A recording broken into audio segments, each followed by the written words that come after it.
going to take a position, but you'll probably figure out what that position is. And I'll try to give you a little facts so you can make it. This is no 100% right answer for any of this. But there are choices that are better than others. Okay? So, I'm going to start. Tell us a little bit about yourself. Tell us about Your name and who you are. I'm Francesca. At this time I came from Russia. Thank you. Hello. And I have some products from here. Have you heard about this? I would like to learn about nutrition a little bit more. About health and nutrition. So, you want to here? Okay, yeah. Here, whatever. You have to say tonight. Okay, we have the better. That's simple. Okay, Just bye. introduce yourself. Oh, my name is Dina, and I've worked with girls for a number of years. My name is Karen, and I'm similarly to you, healthy aging, things like that. And I never liked the flu shot. And everybody tells me you must take myself. And I said, no. So I definitely want to find another one. And basically nutrition, so I can learn more. It's definitely out there, really what you eat. Mary, and I'm here to healthy aging too, and I would like to know more about nutrition. I'm Diane Owen, and I'm just interested in your work, just from other people, just from more level. I'm Liz, and you had a lot of stuff about the blood type diet up on your website. And so I'm kind of following that pretty much. I'm interested in hearing what you have to say about nutrition and the immune system. Well, you're going to be some of the first people in the whole world to get what I finally figured out after 35 years. And you can drink those tonight, but after tonight you won't want to drink those. You got sugar water?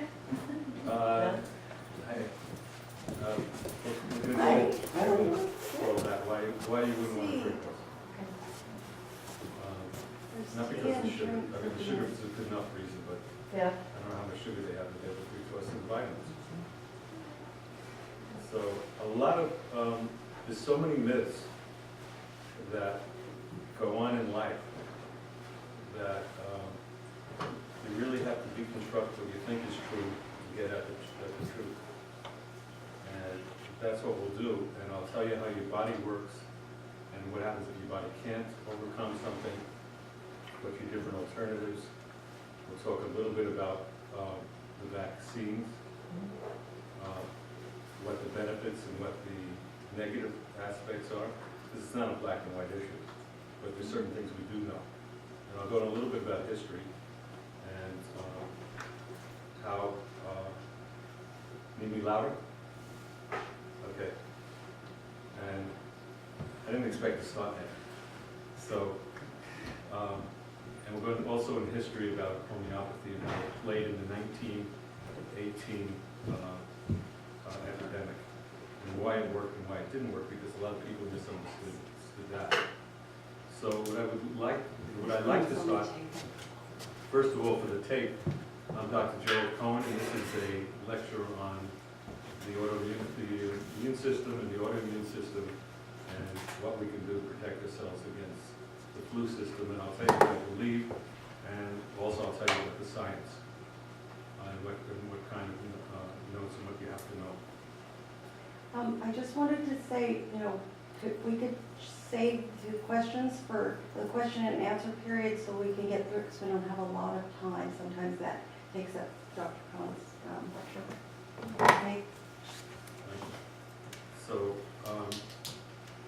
we'll start the lecture on, I want to ask everybody, how many people take a multivitamin? How many people think that's good for you?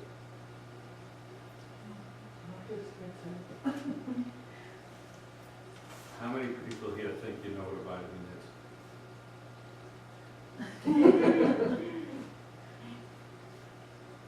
how many people here confuse research with the way our bodies work?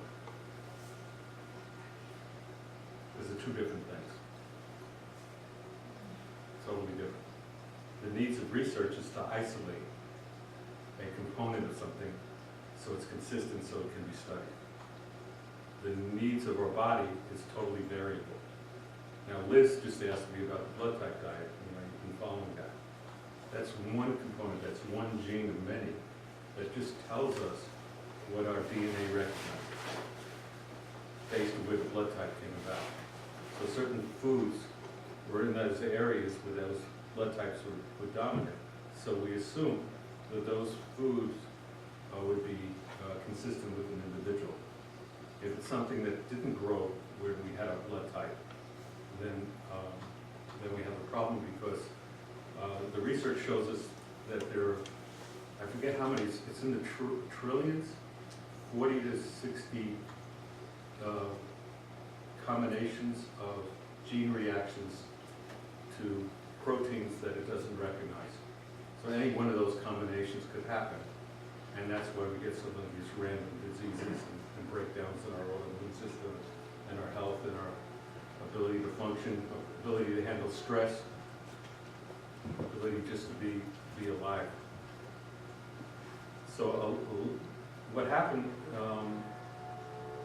was when the civilized diet came about, people started changing how they ate.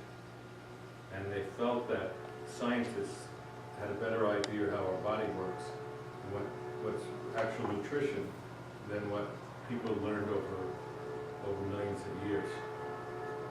And when we started eating artificial foods, people noticed that the certain diseases were coming up, and they looked for explanations. And vitamins were part of that search. When everybody thought of vitamin C with scurvy, we thought of vitamin D with rickets. We thought of, copper, I think, was with some neurodegenerative diseases. There's all kinds of uses with vitamins. And what happened when they started scientifically isolating what is a vitamin, there was one type of confusion. And they started looking at the antioxidant component of the vitamin. And if we did an experiment, if I asked here for volunteers for how many would you like to hold your breath for 3 to 4 minutes, how many people would feel that they could handle that? For 4 minutes? I've been swearing. All right, 4 minutes. How about if I, 3 minutes. yeah. Well, what happens to you after that? You conk out because your tissues start to die. Now, what we found out is that what they confused the vitamin with the antioxidant component of the vitamin. What do plants need to survive? Yeah, and what else? Water. And carbon dioxide. What's toxic to every human being? Yeah, as a matter of fact, one of the confusions about vaccines is our bloodstream. A lot of people think you can just pump into all kinds of toxins into the bloodstream, and the bloodstream is designed to get rid of it. Wrong. We have no immunity in our bloodstream, or very little immunity. The only toxin is carbon dioxide. That our whole ability to be ourselves is dependent on a clean bloodstream, and to be able to transport the essential nutrients to where they need to go. The polio epidemic. When I was a kid, they made us eat the sugar, and then they actually gave us shots, and everybody thought that stopped polio epidemic. But when you actually look at the data, the polio cases were almost non-existent the year they finally started vaccinating. And that there's obviously, if you actually look and compare the year they started vaccinating to the year, the cases, you see that uniformly. When they started the smallpox epidemic, the smallpox went way up after they started vaccinating. And this is still available. Matter of fact, in Prussia, which insisted that 100% vaccination for smallpox, which they weren't even vaccinating for the right virus, they quadrupled within a decade. So there was no evidence that that gave us immunity, because if you have immunity, you have lifetime immunity. It's as if you have to read a book over and over again. It's a reference book, like Coombs. I'll discuss you Coombs, who's the gold standard scientist in vitamins. And every time you want to refer to the book, you had to go and buy a new copy or go to the library. Once you have the information downloaded, if you have true immunity, it's there for a lifetime. A lot of these vaccines need booster shots. So whatever they're giving you, it's not immunity, they're giving you something else. So is that necessarily the best choice? Everybody is afraid, and rightfully so, with the H1N1 virus. John Davison, I think from the University of Toronto, who is one of the biggest cheerleaders for vaccinations, he's considered by many as the world's experts, said this is not going to work, this is dangerous. Why? He said it addresses two variations of the H1N1, when there's at least 100 that has been identified floating out of there, and that if you get vaccinated for the wrong strain, you can induce autoimmune disease. So he's not against vaccinations, actually he's for vaccination. He just happens to be against that one. They don't tell you too much about it. So, look who arrived.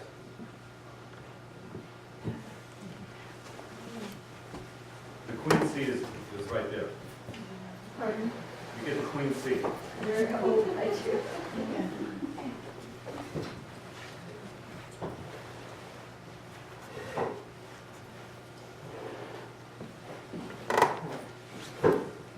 Find my glasses.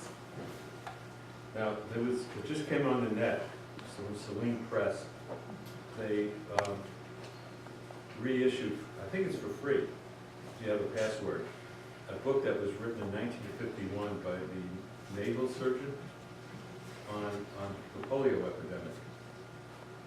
And he felt, and the science seems to tell us, that the polio epidemic was for two reasons. He said people were, because children in particular, they were out, it would peak in the end of the summer, in August. Now what were people doing in the 50s, early 50s in the summertime? Swimming. Swimming out in the sunshine. Everybody wanted their tan. What were they getting? Besides the burns. Vitamin D. Vitamin D, on a high level. What is everybody yelling now with all the studies? Take vitamin D, we're all deficient in vitamin D. That if you take a lot of doses, you're less likely to get colon cancer, and you're going to get maybe enough C. I'm interrupting. Yeah. No, no, it's working, it's fine. Let's get your seat. I can sit on the refrigerator. Okay. No, we have enough seats. And what else were kids doing in 1951? Was ever that old? Going to movies, No, but what were they drinking? what were they doing? Coca-Cola. What is Coca-Cola? No, but what else does it have? What's one of the dangers of Coca-Cola? It's a calcium blocker. So they were getting lots of vitamin D, and they were blocking their calcium. And what does vitamin D do?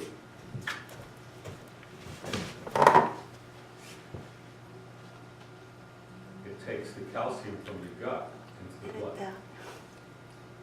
Interrupting. Now, where were people getting, because we're really talking about immunity now, we're not talking about calcium, but I can give you a little overview of the different kinds of calcium. But there's only one kind that we need to talk about for immunity, and that's calcium bicarbonate. Most calcium that you get is calcium carbonate. How many enzyme reactions, which makes it almost impossible for us to convert calcium carbonate to bicarbonate, 13 enzymatic reactions. I don't know anybody that's capable of doing that. So you're not going to get calcium bicarbonate from getting calcium carbonate, which is in most supplements. Now some people take calcium and they take it with food, which is great for your bones. You need it for your bones. But what's the most abundant thing in food?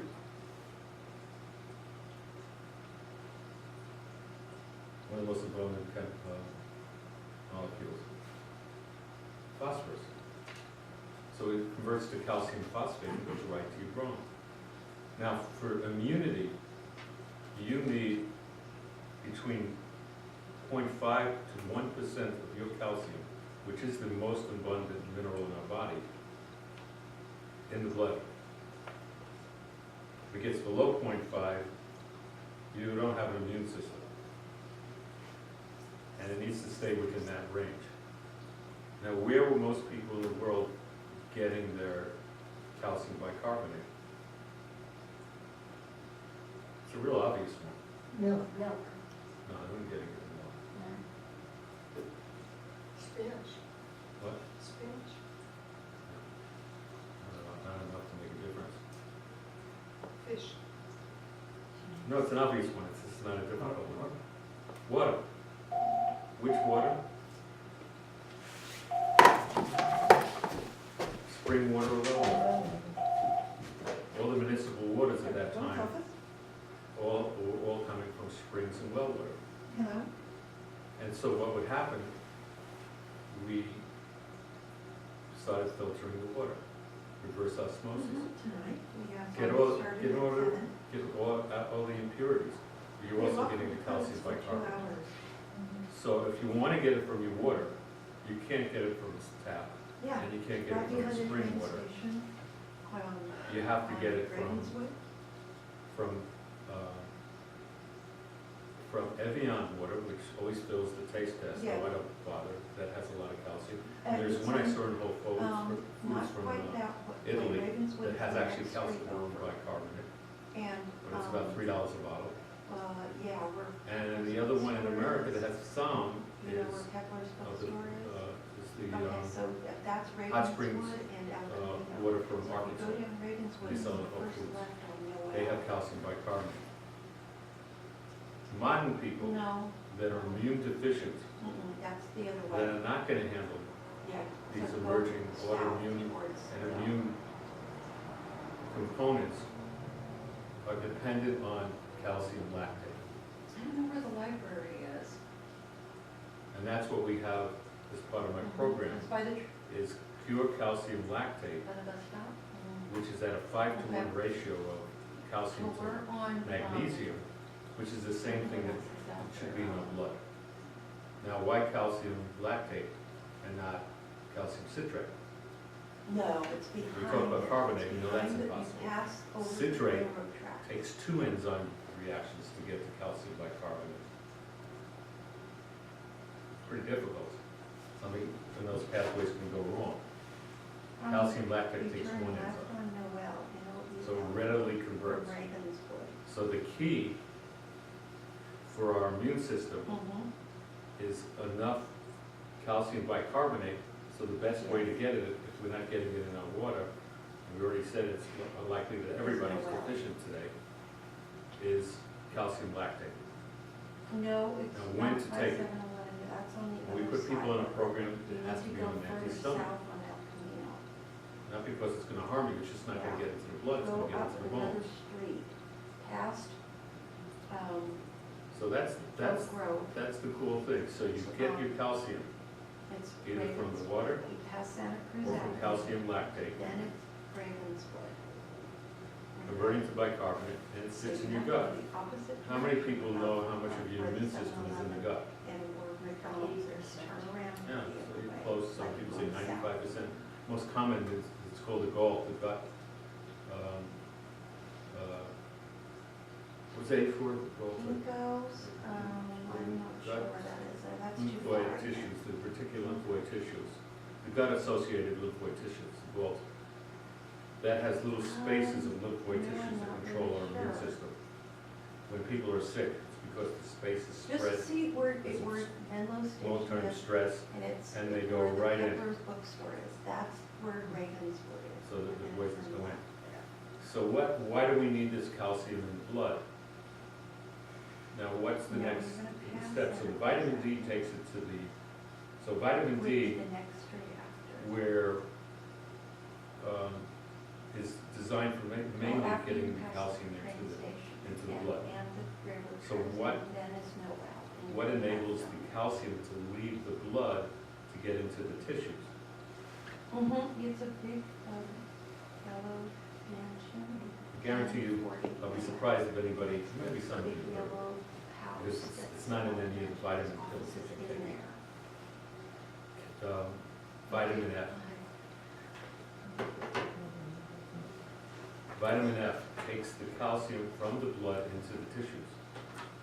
Now, if you read the peer-reviewed journals, some of them like are $1,200 for a year's subscription, and they have like 500 subscribers of cell biology, the cancer journals. Any cell that, or any pathogen has the exact same mechanism. So it doesn't matter if you have a polio virus, a herpes virus, or a respiratory virus, or an H1N1 virus, or a common flu virus, the body responds exactly the same. How many have seen the Peter Sellers movie? I think it was Pink Panther or one of those. Remember Peter Sellers? Yeah. So that's exactly what happens in the immune system. Remember the scene where the bank robbers are shooting people and robbing the bank and terrorizing everybody, and he's Inspector Clouseau, and he sees them and he's giving them a parking ticket. Remember that scene? And ignoring what's going on in the bank. It's exactly what happens in the immune system. What the calcium does, it circles the pathogen, the virus, and it's called a calcium wave. And if you see it, I've seen it on video, and it dances around, and it's the same thing with cancer cells. Cancer journals are talking the same thing. It's a calcium reaction. And then the macrophages come and eat it up. If they don't have the calcium marking it, they go right by the pathogen, is it their Inspector Clouseau, and totally ignore it. You can see it. And it's like waves of calcium dancing around like the old wagon train, dancing around and marking it. So what do you need besides for the calcium to work? You need vitamin K, particularly vitamin K2. Where do you get it? You don't need to buy a supplement for that. Potassium, right? No, you get it from green vegetables. So the marker, what everybody needs, it varies. It's between 80 micrograms to 120 micrograms per day for the vitamin K2. Vitamin vitamin K1 comes from your own bacteria in your gut. And remember, you have 10 trillion to 100 trillion times 100 of those bacteria. So we're talking about enormous numbers, way more than our cells, living in our gut. And one of the things they produce is the vitamin K. But the ones they don't produce, we have to get from our greens. How much do we have to eat each day to get enough vitamin K? A deck of cards worth, that size. It's not a lot. You don't get it every day. The calcium's not going to work. And you're going to be deficient in clotting factors, among other. That's what it's known for. That's why they were giving shots to newborn babies, because their intestinal tract didn't exist yet. And so they said they couldn't produce the vitamin K, which was totally ignorant. The reason why they didn't have enough vitamin K is because of the formula. There was plenty of vitamin K if the mom was breastfeeding and eating some green vegetables. So it could be lettuce, it could be Brussels sprouts, it could be broccoli. And it has to be free vitamin K. That's enough. If somebody absolutely won't eat anything green, we have beautiful supplements that, among other things, do that. And K tells the calcium where to go. The other factor for the calcium to work is vitamin C. Now, vitamin C works as the glue to hold things up. So if the calcium marks it, what the macrophages use is the vitamin C to destroy the pathogen. Now, everybody thinks of vitamin C and vitamin K and F, but they think of it, they've confused one thing, and I've talked to scientists about this, that there's a place for the research, but it has nothing to do with people's health. We do got to know what each component how it works, but it doesn't apply.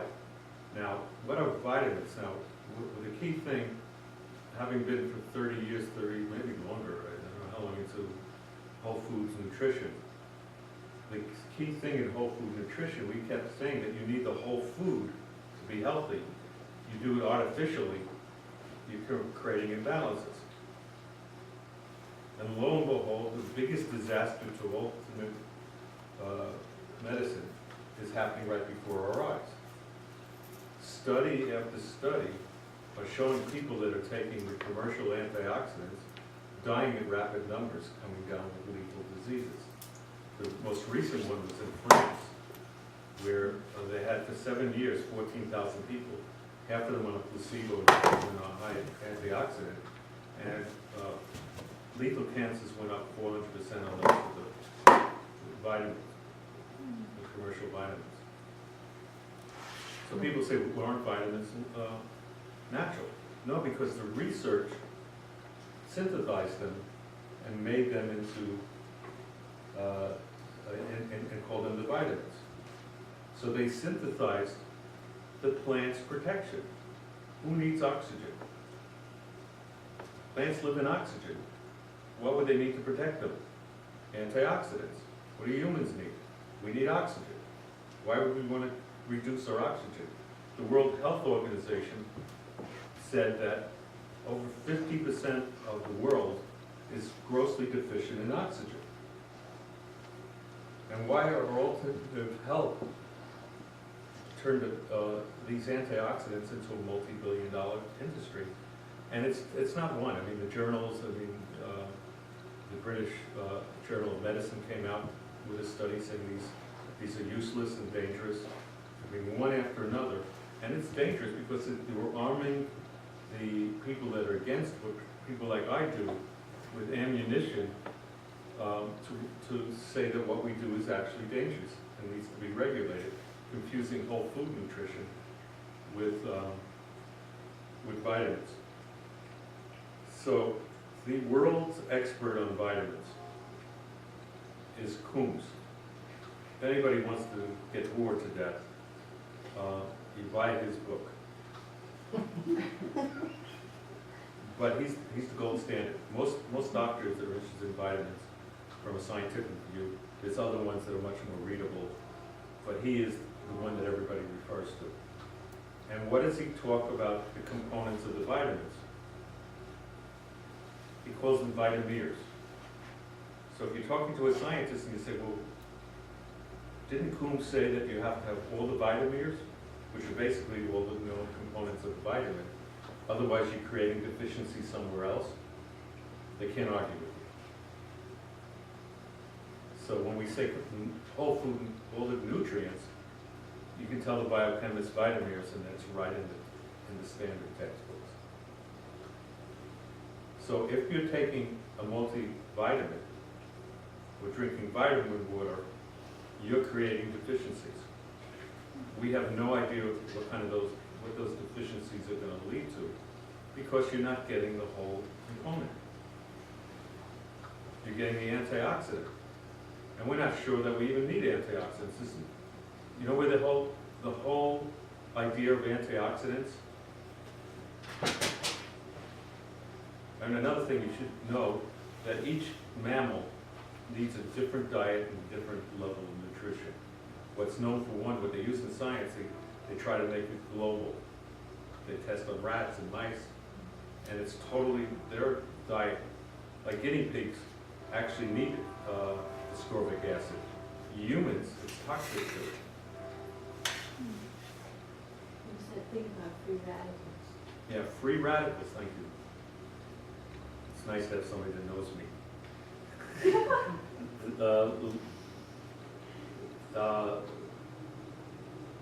Free radicals came about, they're rat numbers. When rats were exposed to nuclear blast from the radiation, those were the numbers, and that was where it all started. It had nothing to do with humans. And that's what all this whole, what is it, $100 billion business now is all about. Just from rats, just from radiation. There were rat units.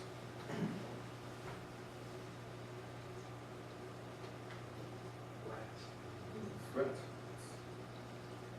And if you go to the website for the CDC, there's a part there that will say that you can't extrapolate what's true for one mammal to another. We know guinea pigs do well when they have gum disease with ascorbic acid. So it doesn't mean that some of the antioxidants are not good for some mammals. It just means it's not good for us. We're suffering from lack of oxygen, whether we know it or not. And very few people have enough oxygen. So what happens when somebody takes vitamin E, for example? Good for your heart, right? And I'm guilty. I'll tell you right here, I'll own up to it. I've given people with heart conditions vitamin E. Studies said they feel better almost immediately. It was years later that I knew the science. They were taking the antioxidant component that has almost nothing to do with the vitamin and depriving themselves of oxygen. And where was the body responding? Because the body wants to stay alive. It was taking the oxygen from the bloodstream where we need it and taking it rapidly to the heart because it was deficient. Exactly what happens when you take all your money that is life savings and go to Las Vegas and have a ball. You go to all the shows, spend all your money, and you're having a ball. And then you come home and the bills due, and you have no savings. That's exactly what happens. You rob it right from your blood. And a lot of people that are under chronic stress, their immune system is depleted because long-term stress thins the mucosa in our gut. And that's where the origin of a lot of hormonal problems. A lot of the females that I've worked with and have done the hormonal test with, they've been going to doctors and they give them hormonal replacement, which is 3 steps away from where it should be. Because if you don't fix the gut, and then fix the pathway gets diverted, and then it gets down to, so you're giving more hormones going the wrong place, instead of actually, they're being stolen. So what happens when that happens? The mucosa, it gets thin, and viruses, our immune system, that can't handle it. So I'm trying to say that all this, they talk to each other, it's all part of a program. So if somebody gets the virus, it's not necessarily because of one, two, or three wrong things. And it's the same thing, I know some people here are interested in cancer, it's the exact same process with cancer. The calcium reacts the same way, and it's in the peer-reviewed cancer journals. Same story. It's universal. So let's go back in time a little bit. What happened in 1918? So, influenza. Yeah.